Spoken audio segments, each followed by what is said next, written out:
And welcome back to the thing that follows the spinning globe. No, seriously, folks. If you're watching this live, then I should say that we had an internet outage just for a few minutes, but as a result of that, let me see, it's about 25 past the hour now. Yeah, we're a bit late with this broadcast because it's the second attempt. Anyway, welcome everybody. I'm Mal Burns. I'm also joined by James Atloud, who's multitasking next to me. Give an applause for James. Thank you, Cheers, Mel. cheers, cheers. And Mal Burns is two words, but for the purposes of Twitter, where I have a news feed, it is all one word, MALBURNS. So twitter.com/Mal Burns. And we have an additional Twitter feed for Metaworld News. Again, all one word, twitter.com/Metaworld News. The latter being mostly social virtual worlds links, the former being virtuality, computer interfacing, and general connectivity links, as it were. Right. Um, when you come on air for a second time on one program and a restart, it is invariably totally different from the one you started that got Mm. cut off halfway through. And I have no idea where I got cut off, which is why we're restarting it. Anyway, I'm gonna dive in with some of the links from the Malburns Twitter feed, highlights as it were. Did we cover The first. did we cover the date? Oh yes, yes indeed. These are the highlights for the week ending the 24th of February of the year, yes, 2019. I am led to believe. Excellent. Yes. Ah, yes. I got it faster the first time round, but that way, how do you expect me to remember 25 minutes ago? Right. Okay, let's get on with it. Magic Leap powers mixed reality catwalk at London Fashion Week. Now, I'm not going to dither over this like I did on the first take because as I scroll down the page here, I realise I have no idea when London Fashion Week actually is. But basically, if you look at the picture here, you will see a woman wearing the Magic Leap headset or glasses, depending on how you would define the object in question. Really, they're a bit more manageable than a Oculus headset or something like that. On the other hand, they're a bit more cumbersome than a pair of glasses, but I guess they are sort of steampunky in between, aren't they? Really. Anyway, they're also not cheap. But neither is London Fashion Week, as a rule. The people that go Ooh. to the catwalk shows at London Fashion Week are usually not short of a bob or two. And the Oculus, sorry, not the Oculus, the Magic Leap headsets, or whatever you call them, will be provided by the fashion show themselves. So you'll have people sitting in the audience and they'll be watching real world models like this guy who's been made up in front there at the moment. And in the audience, people will be wearing these contraptions and they'll be able to see the catwalk in front of them, but they'll get an augmented reality giving them further information and special effects and all sorts of things like that. Um, they're not totally specific about exactly what they're doing. There's more about how they'll be doing it. But if you want to read out more about this, go to VR Scouts. That's VR in letters and then Scout as in Boy Scout, but all one word, vrscout.com. And this was about February 17th, this post came up. And just before I leave it, you can see there's a few extra pictures there of what's going on. This launch, by the way, will mark the UK's first permanent consumer-facing 5G installation, and it's part of it's the Network Call 3. They have a long-term creative partnership with Central St Martin's, which is an art school here in London. Central St Martin's is in the West End. The Royal College of Art is down the road here, but that's a different one. Yeah, so pretty pictures all round. And this time I'm closing that tab on the basis I won't have to reload it again. Right, okay, next one in. Virtuality Social Network V Time, not the biggest of worlds, but they're adding AR sport, that's augmented reality, and they're developing a version for Oculus Quest, which is the forthcoming sort of standalone headset from Oculus, as opposed to they do have one already called Oculus Go, but Oculus Quest will be somewhat more powerful.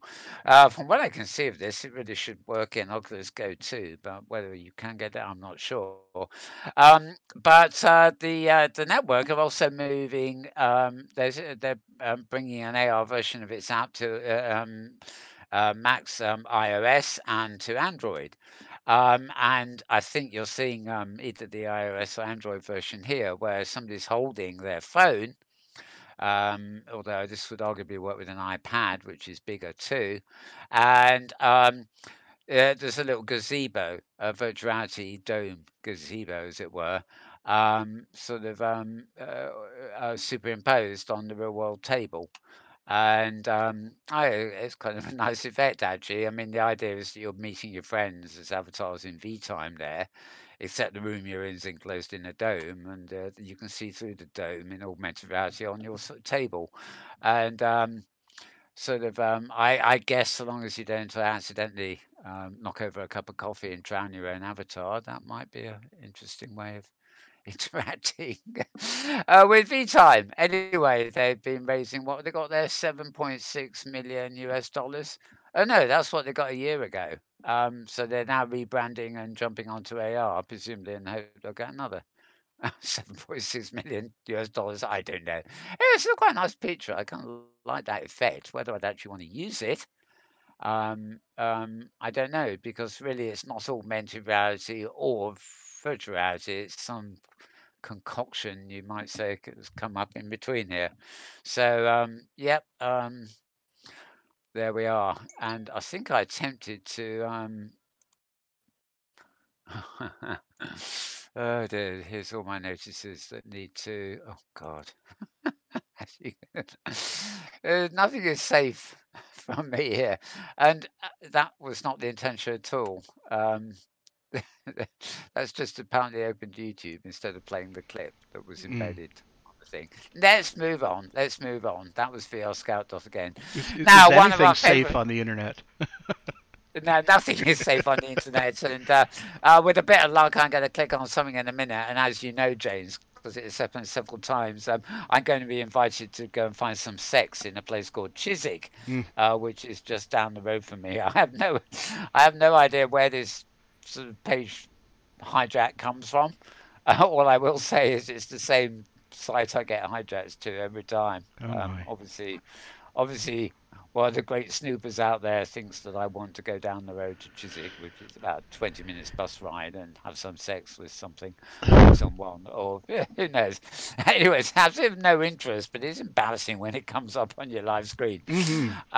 And it's a hijack, and it's usually for this site actually, Voices of VR, but never mind.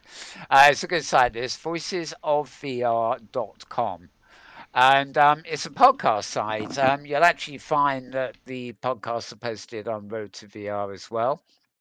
Um, and they're here on their own site as well. Now, there's plenty of these throughout the week. So I'm just going to scroll over them. They're always usually pretty good to listen to, but it depends on your actual focus as to which ones you might want to listen to. This one is talking with Oculus is well, was Facebook's head of experiences on talking about immersive storytelling and things, which is a great interest I know to a lot of people who use virtual worlds, as a storytelling platform. So that was voicesvr.com, and that was number 470. Sorry, 740, I should have said. Right, followed by 741, Disney's first VR narrative experiment with cycles. Very cute little illustration there. Uh, Again, it's all down to storytelling and narratives and stuff. Increasingly, this is getting more into the VR only kind of field. And I must admit, for something that's VR, the characters there, they look like wooden puppets. I mean, not in a bad sense, but they just you think of this as VR, they go for something a bit more realistically immersive. I don't know. I don't know. to be honest. Anyway, 742. This has been going a while, as you can gather.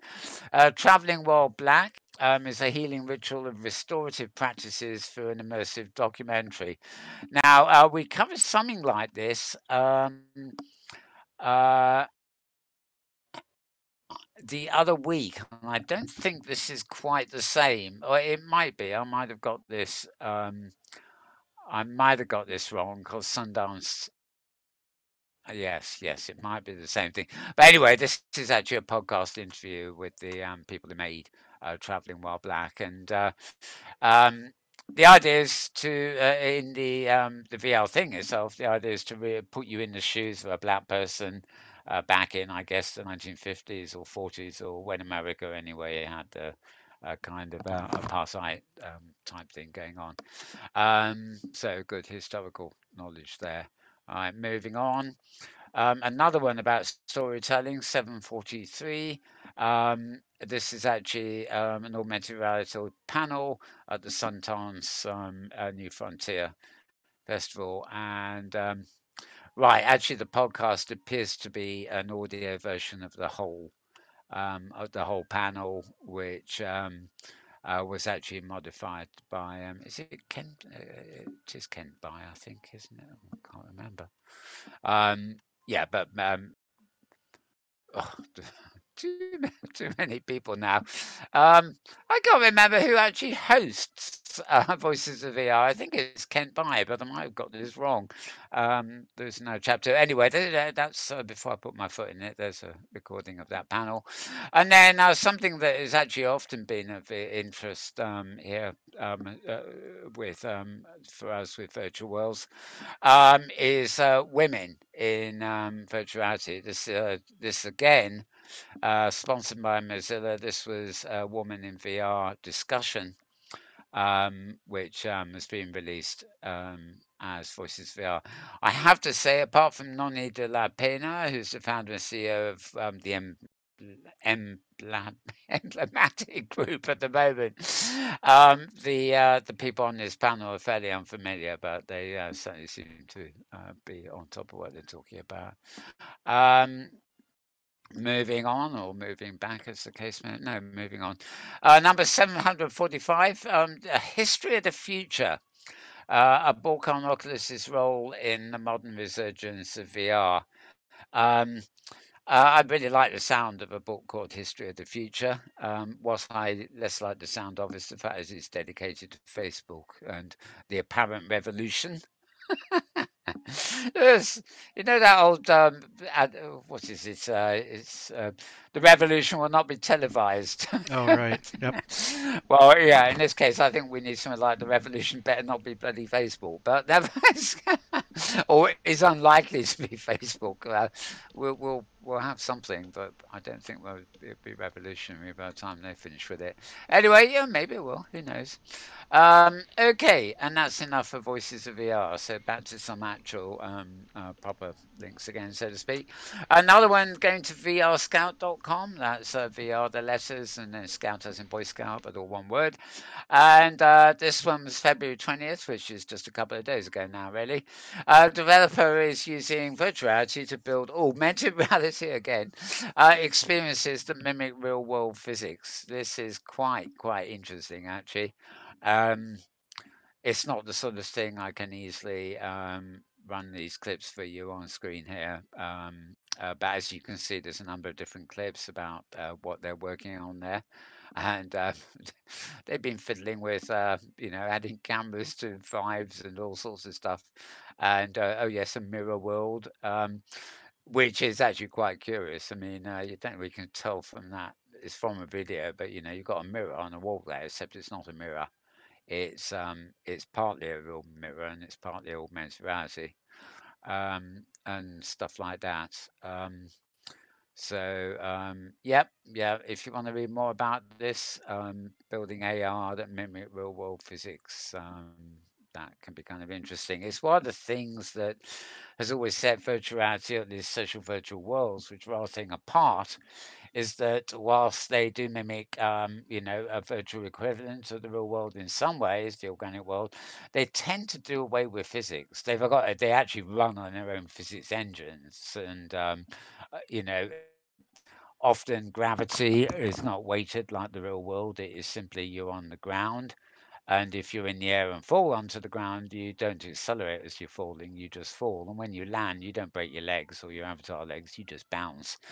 Um, there's no real physics in the sense of gravity or anything like that. On the other hand, you have some bonus points. For example, in a world built artificially without gravity, there's nothing to stop you flying around and things like that. So swings and roundabouts, and I've got a feeling some people someday will say that the likes of OpenSim, where we are here, and maybe Second Life and stuff, they will date for sure. But I've got feelings, it's like music videos and things like that. We look on back some of the early stuff and we think, oh, that was the golden age because they were going places and it was all new and before it became, just run of the mill. And I've got a feeling some of the virtual worlds we have around nowadays, which may not be big, huge internet-sized, operations, may actually be looked back on as some future point as the golden age. Back then we didn't fall down properly and hurt our avatar knees. We could actually fly if we wanted to. Gosh golly. And then they brought real world physics in. Oh well. Anyway, read more about that at vrscout.com. Moving on to something completely different, I hope. Well, maybe not. This is a virtuality, no more AR on this article at least. This is virtuality demo, which uses mid-air haptics to make affected more immersive. Now, I think affected is actually yeah. Here we are. It's like VR horror title called Affected Visit. So it's just another app really, and it's actually showing at the InMotion VR Centre at Cabot Service, Bristol. Oh yeah, Bristol in the UK then. Fair enough. Right, so this is an out of home VR experience, and Ultra Haptics are using ultrasound to apply feedback to the user's hands. Um,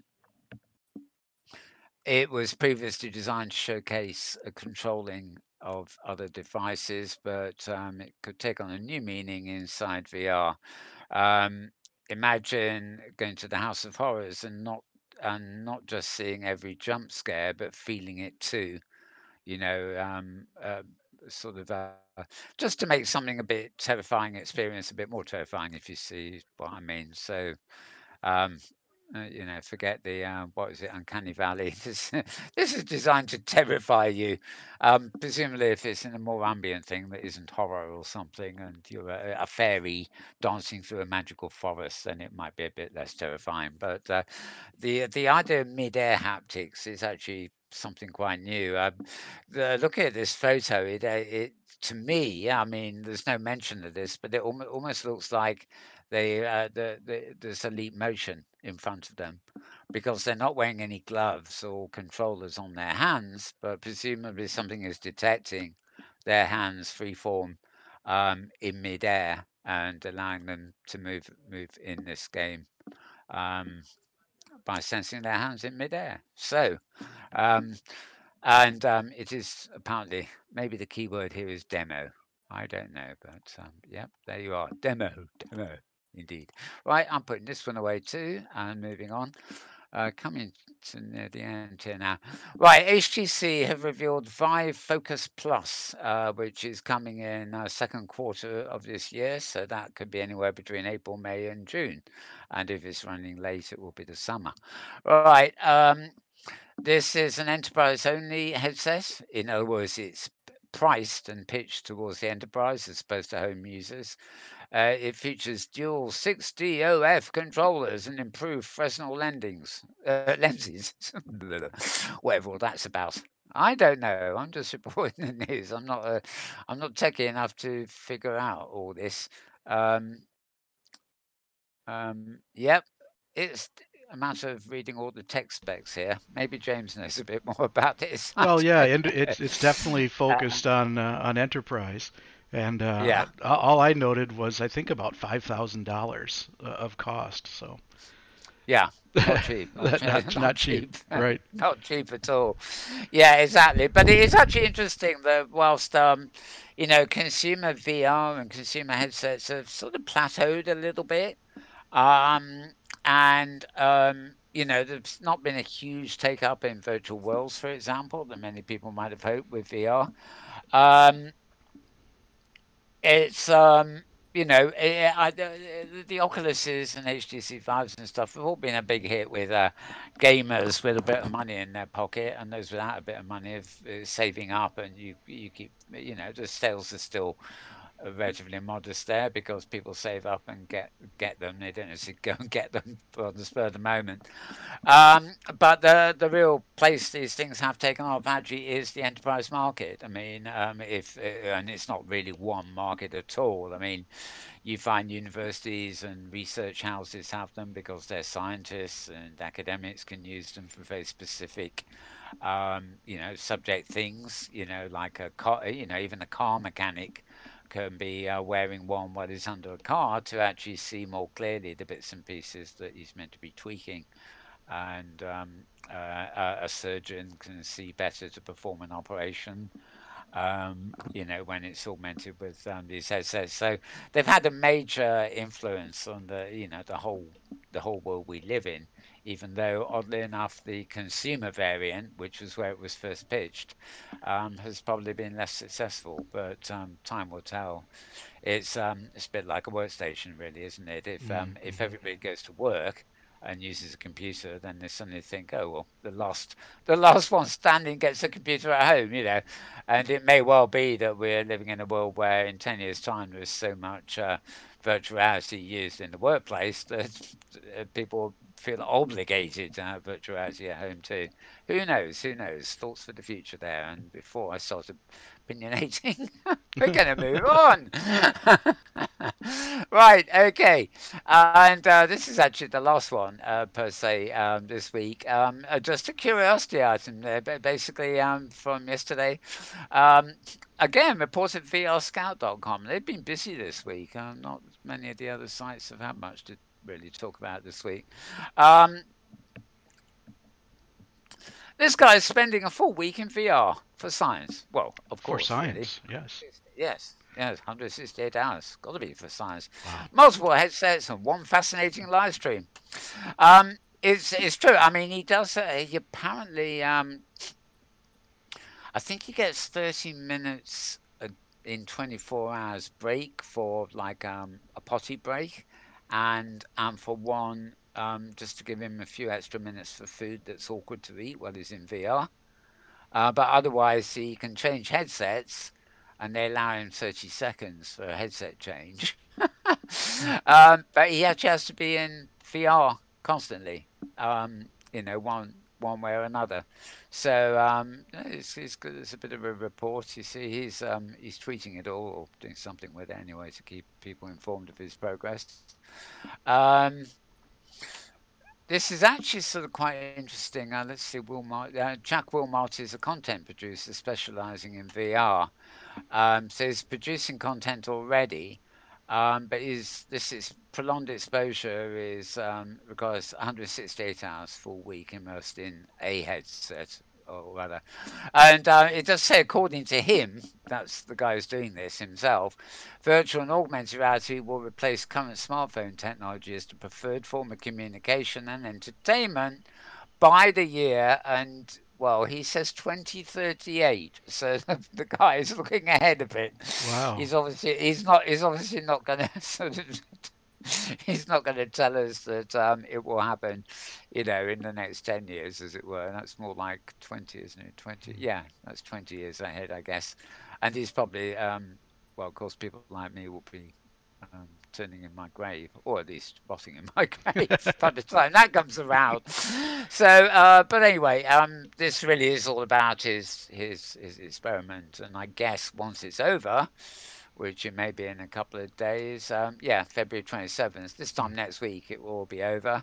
And who knows, we may read a few more articles that actually summarize. I like this idea of vivid dreams last night. and his brain seemed to interpret the noises from his neighbours as a VR experience. Mm-hmm. Apparently, the experience of falling asleep in VR and waking up in VR is very disconcerting indeed. You probably dream VR, but there again, that's getting quite normal for VR users Yeah, I would apparently. think so. Wow. But there was a classic case of somebody at a conference who was got dizzy or something and fainted in their headset, and lots of people came to his rescue and helped him up and everything. But nobody actually thought to take his headset off. So when he did come to, apparently he was somewhat nonplussed. Where am I, kind of thing. Sure. No, you're not in hospital. You're in an Oculus headset. Forget it. Right. Okay. Okay. Well, I think we've got what we've got there. I'm going to quickly flip. You can't see this. I'm flipping to Metaworld News now, and I haven't got these cached, so we're just going to be going into some links from the Metaworld News Some site. live internet. All right. Yes, exactly. And the first one is from yesterday. And this is Art Blue and things. This is a site called Million Happy Endings, or all one word but full words. In other words, million isn't numbers. It's just million happy endings, as you see there, but with no spaces. .wordpress.com. And this is looking at one biennial and OpenSim, and it's actually part four. There were some earlier ones too. This is a thing that Juliet and Art Blue and various people put on in the Metropolis grid on OpenSim, and yeah, there were several last. It's October 25th since they did the last post on this. Here we are, Juliet Surreal, Dreaming, and Art Blue, and they're already looking forward to this year. So this is a bit of a resume of what they were doing. It's very impressive kind of exhibition. This, so you can read more about it at millionhappyendings.com. Obviously, River Pearl, who runs that site. Bit behind the times there in getting that posted, but very nice to look at. Nice pictures too. Now, I had actually thought of getting Art Blue and Juliet on today after the show on In World Review, but for one reason or another, it would have required too much running around in a panic, really. But they are also organising something called Grid Hoppers, which is a kind of successor to the Hypergrid Safaris that we used to run every week. Um, Basically, they have a meeting place on Metropolis, the Metropolis grid, and from there they hop up to three or four arts destinations. Now they meet on Metropolis at 10. No, not 10. Well, it's actually 10 p.m. in the UK. That will be 2 p.m. Pacific time and various other times at all points in between, as it were. Mm-hmm. And oh God, send my alert somewhere else, please. Right.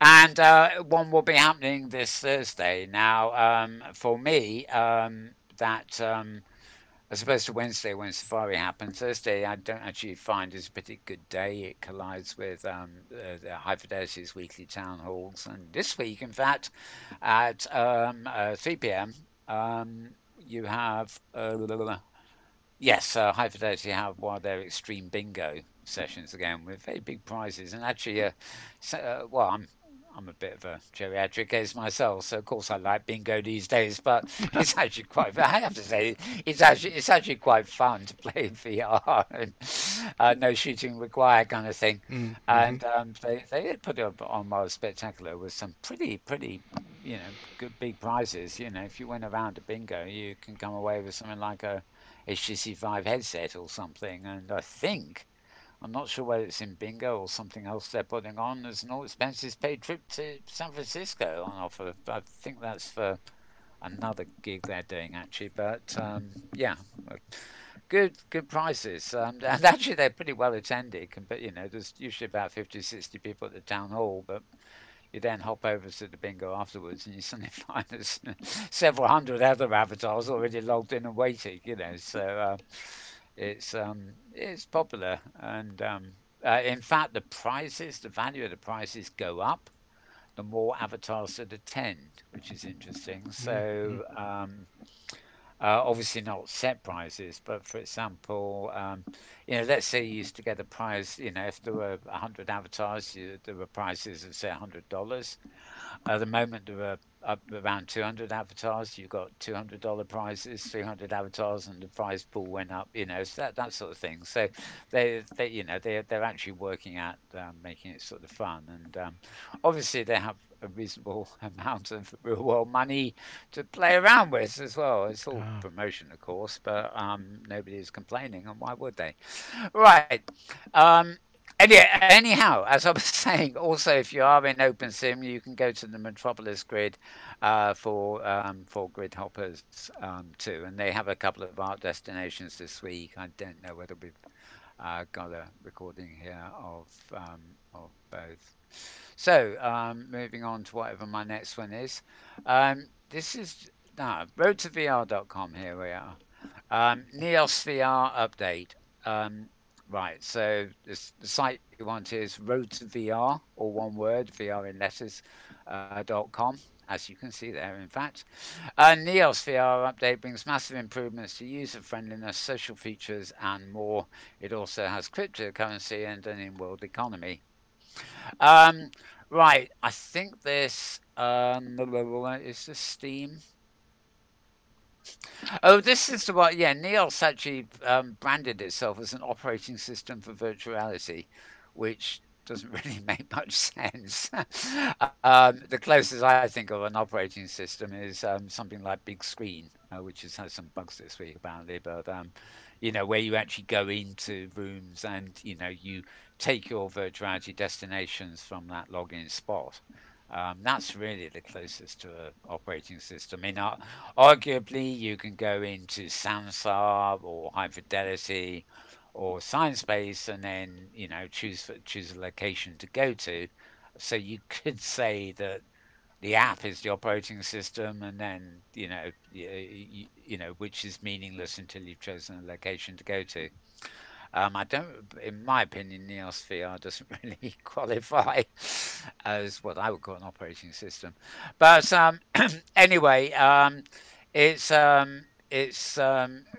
giving the user base a number of creative tools to help you create unique worlds without a separate game engine or coding abilities. So this actually begins to sound a little bit more like Open Simulator and places like Second Life, or even arguably Sciencebase now has a micro set of Unity's tools available to the end user. Um, but that will get content creators in, but average users who are just looking for a social space to explore. And yeah, it's got a little video here. Let's have a quick look. This is Neos VR. It looks very pretty, doesn't it? mm-hmm. And oh gosh, what a cute avatar. This could almost be Second Life, couldn't it? Furry avatars and all that. And you get name tags. And you get lip movement. Oh yes, well we Yeah, can use yeah. that, can't we, James? Oh, yeah. Yes. uh, Actually, it looks from whoever filmed this that they've done a fairly good job of killing the interface. Obviously on a good system because it's all moving nice and fast. At least it is at this end. At your end, yeah.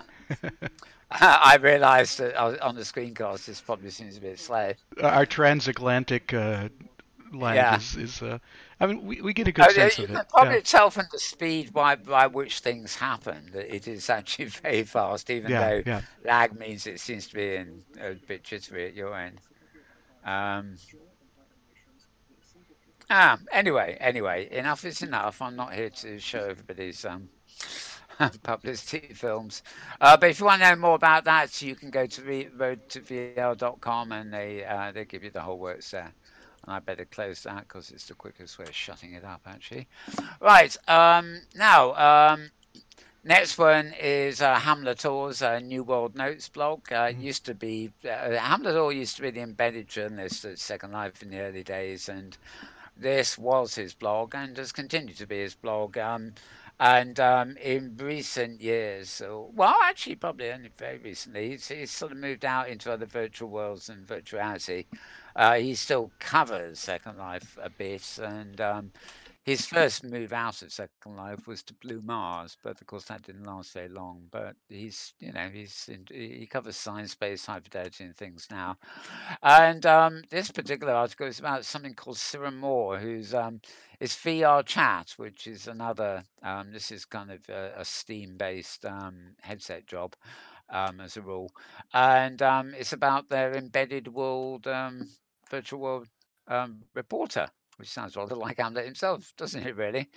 Um, anyway, 20-something videographer in Toronto was wandering in the world of VR chat as an adorable cat when he stumbled upon a sexy anime girl. I don't think we want to go here, do we?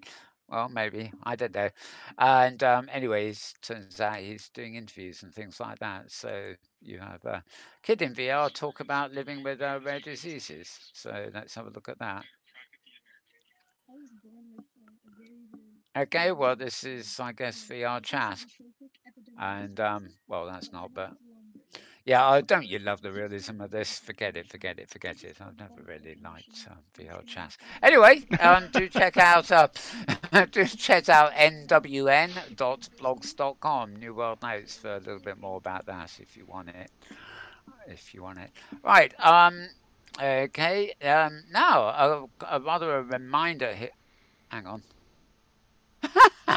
I'm not going to remind you of that. Okay, February. Okay, actually, that's it. I have other stuff here that I was looking at, and I suddenly realised this is a bit earlier in time. Mostly because the next post I got here actually says February the 14th is Valentine's Day. Ah, So we know we're past out that already. that does That go way actually, that back. Yeah. actually was an ad. That was actually an ad for events happening in a wonderful place called Science Base. So I think with that, I guess we're.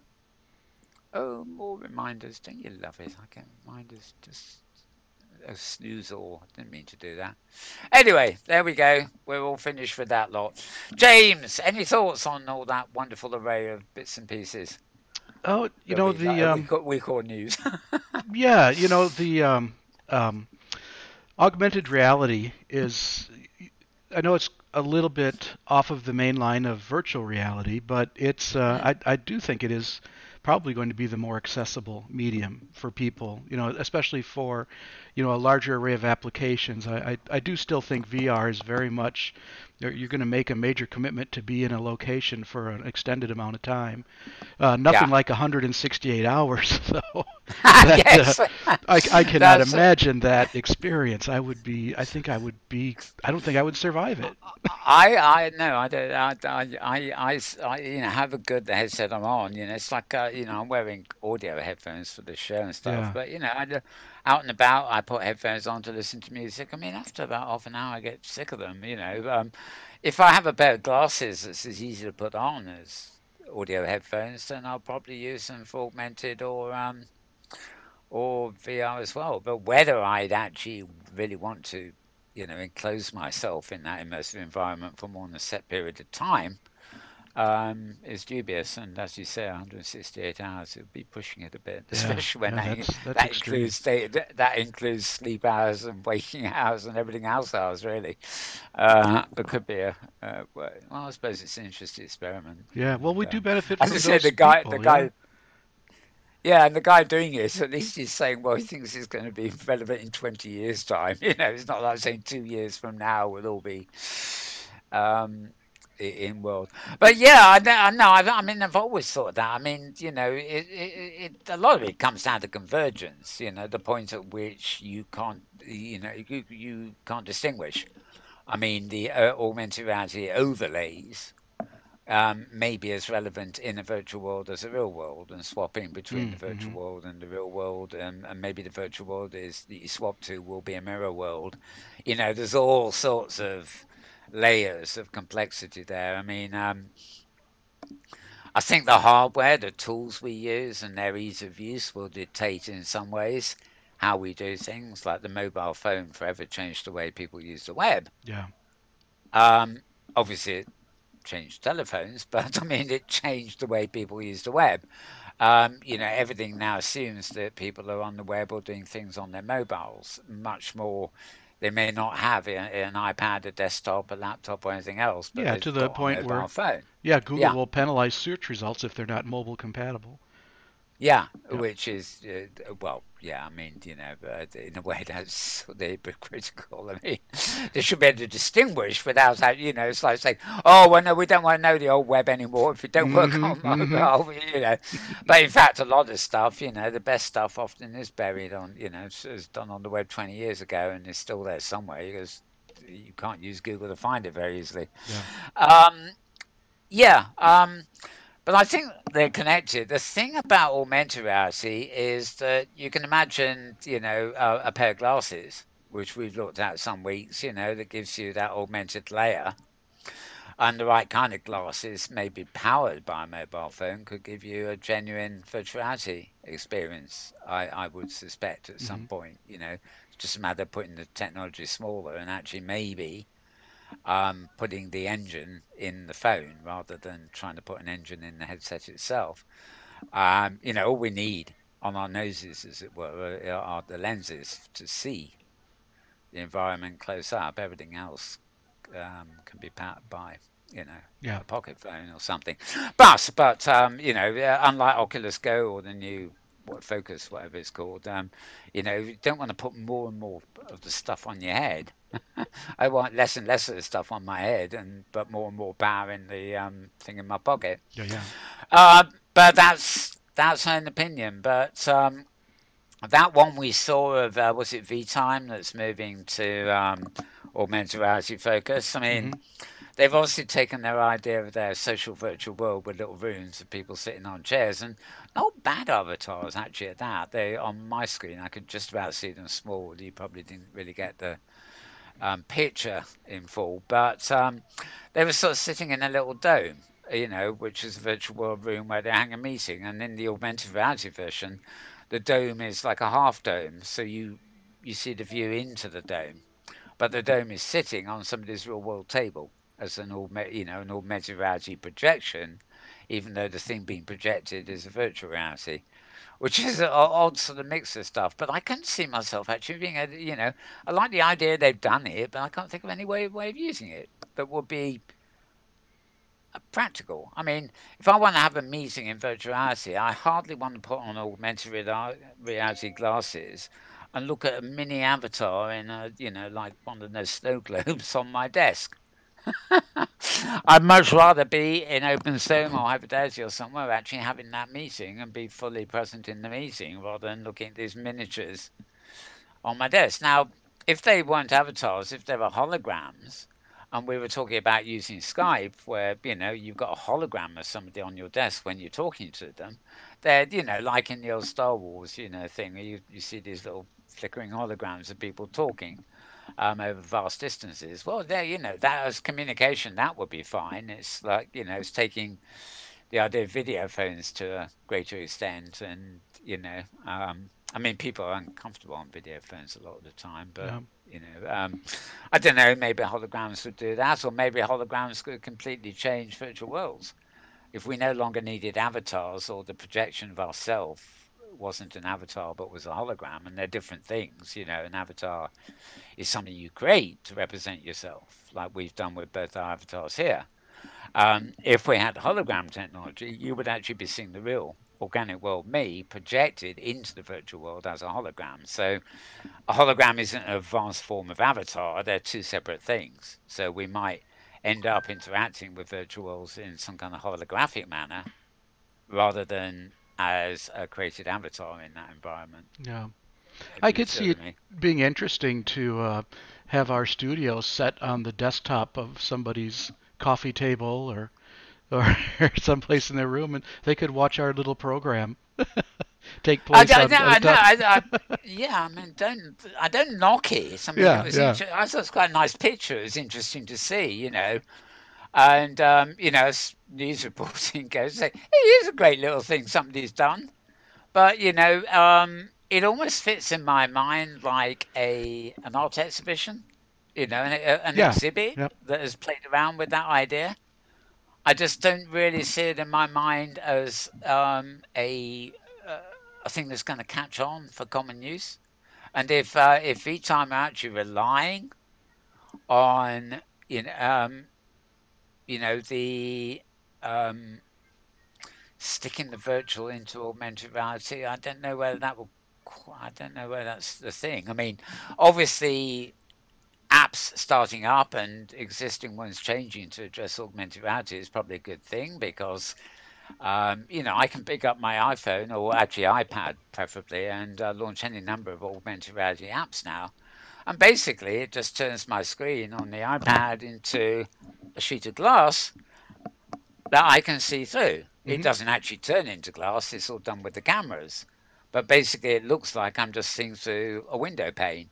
But on that window pane, I can have overlays. Now, that might be just data, like a heads up display, or it might actually be a 3D model that occupies a portion of that screen. And depending on how I use the screen, it could be on the table or it's in front of me, Yeah. basically, somewhere.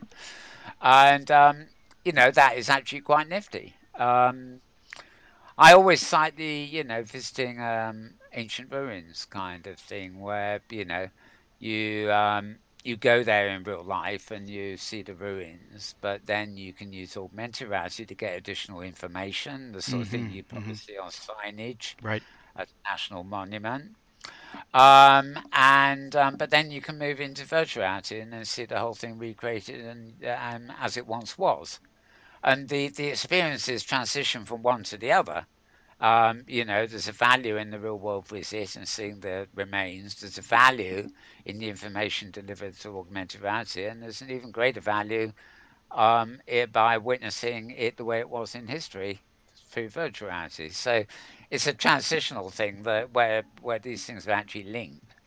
And I think there'll be much more of that in the future. There'll be not necessarily for visiting historical relics and stuff, but there'll be all sorts of other ways where you've got that linkage coming along where you're out and about in the organic world. You may be traveling and on a train, or you may just be walking down the street or enjoying a walk in the countryside somewhere.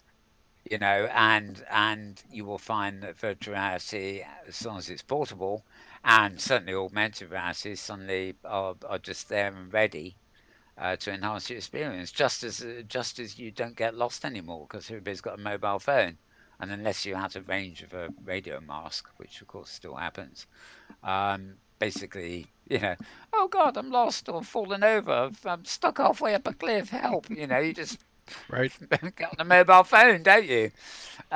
So by extension, instead of just phoning somebody, you could actually pull up an augmented reality help screen that would show you how to get out of. Well, I don't know. You get the idea. You Yeah. get the Yep. idea. And trying to imagine an augmented reality app in my hand and trying to get unstuck from halfway down a cliff. I don't. I can't imagine it somehow. But um, you're never alone anymore Yeah. these Yep. days, as a rule, with very few exceptions. So yeah, I think we'll have more and more of that, and Hmm. it might be quite a good thing, because especially if phones can be used for augmented reality. A lot of people are really addicted to phones these days. They're scrolling their Facebook pages, they gossip for hours on end to people. I hear people in supermarkets, and some of them will be looking up the goods they're buying, but other people will just be gabbing away in nonsense, total nonsense to some friend, as some people are wont to do. And they actually, I think maybe if there's more augmented reality and things in those phones, it might actually, um, I won't say deter people from having long, extended, nonsensical conversations, but I mean, it might actually provide a useful diversion where people start getting information instead of just gossiping. Um, you know, um, because I think people sometimes just phone people on their mobiles because they're bored or just want to talk to their friends and just keep on talking while they go around doing their stuff. Whereas Mm. if there was a genuinely useful experience to be had with augmented reality, maybe people would be less prone to just making phone calls for the hell of it. I don't know. I don't know. It's all food for thought, really.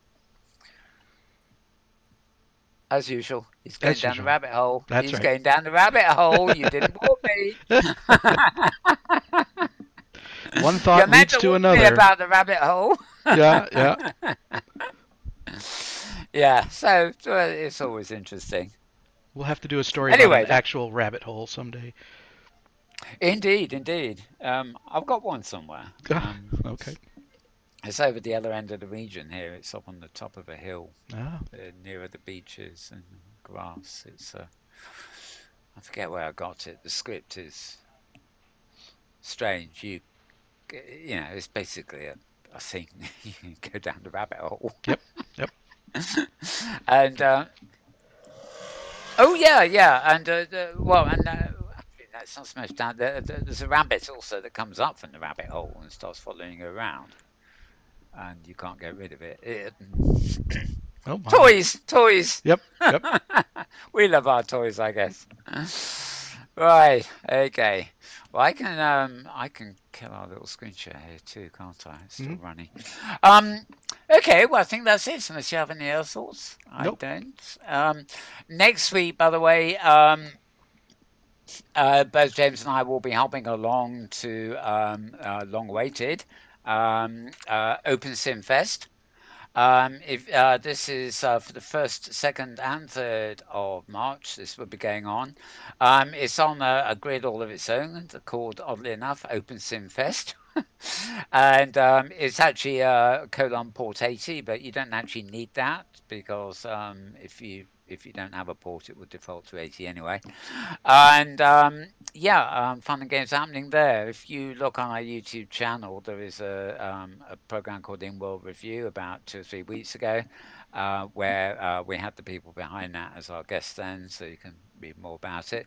Basically, a whole load of performers, a whole load of talks, a whole load of exhibits, and even some shops and things, because it supports Globit. And yeah, interesting time should be happening. Oh, we'll be bringing you the news as normal next week, but we may actually do a sort of outside broadcast from the festival with our own world review. It will depend on who we can find and It'd be, whether they're willing to come to our stage. it'd be great fun. Yeah, Yep, we'll make it great fun one way yep. or another. So for this week, it's goodbye from him. And it's goodbye from him. Yeah, and you know who they are. They're With right two is here. one. Anyway, yes. Have a good week, folks. We'll see you again, same time, same place next week. Bye for now.